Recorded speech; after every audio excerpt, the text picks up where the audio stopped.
हस्तिनापुरम नामक गांव में सभी मेहनत से काम करते हैं। सबका मानना है कि उस गांव के बगल वाले जंगल में एक बड़ा गुप्त खजाना है। कुछ दिन बाद उस गांव में चोर आते हैं और ये बात जानकर गांव वाले उन्हें रंगे हाथों पकड़ लेते हैं।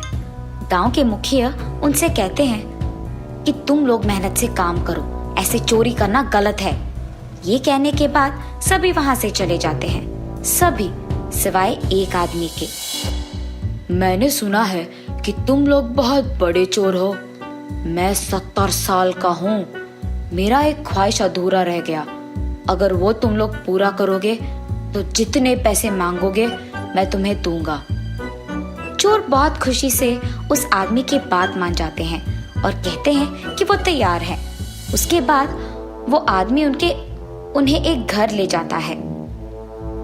हमारे गांव से 5 किलोमीटर दूर एक बहुत बड़ा जंगल है। उस जंगल के दाई दिशा में 5 मील जाने पर तुम्हें एक पेड़ दिखेगा। उसके नीचे खोदोगे तो एक सुरंग दिखाई देगा और उसके अंदर जाओगे तो तुम्हें खजाना मिलेगा। जाके लेके आओगे? अगर आपको इतना सब कुछ पता है तो आप खुद लेके क्यों नहीं आ सकते हैं? हमें क्यों भिजा रहे हैं? हाँ, ये एक जायज सवाल है। मेरे पूर्वजों का कहना है कि वो खजाना हमारा ही है और मेरे दादा ने एक पुस्तक में लिखा था कि किसी को भिजाओ मगर तुम कभी मत जाओ। इसीलिए मैं तुम लोगों को भिजा रहा हूँ। तुम लोगों को जितना पैसा चाहिए उतना मैं दूंगा। जाना है तो जाओ वरना नहीं। चोर सारे बात करके जाने का फैसला करते हैं और उस तरफ बढ़ना शुरू हो जाते हैं। चोर चलते हैं और सुमैया के बातों के अनुसार ही वहां एक पेड़ था और उसके नीचे खोदने की कोशिश करते हैं। इतने में वहां एक मुनि आते हैं और वो ऐसे कहते हैं, तुम लोग वहां मौजूद जादुई सुरंग की ओर बढ़ रहे हैं। वो बहुत खतरनाक है। उसके कारण बहुत लोगों ने उनका जान खो दिया।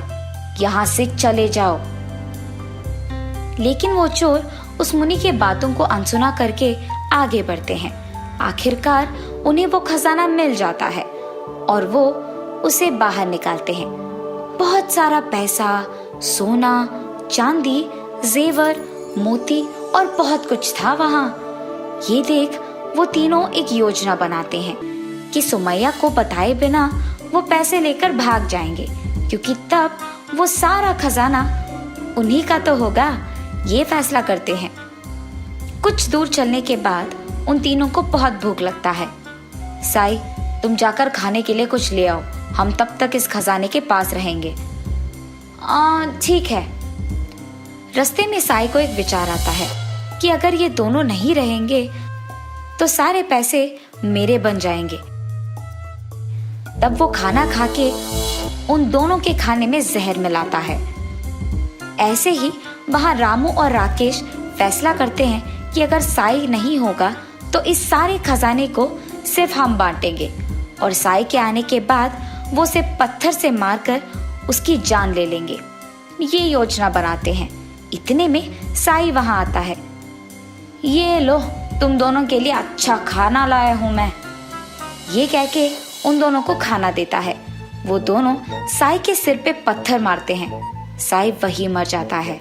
उसके बाद वो दोनों आराम से बैठकर खाना खाने लगते हैं और कुछ देर बाद वो भी खून थूकते हुए मर जाते हैं। जादुई खजाना उसके जगह में वापस चले जाता है और महफूज होता है।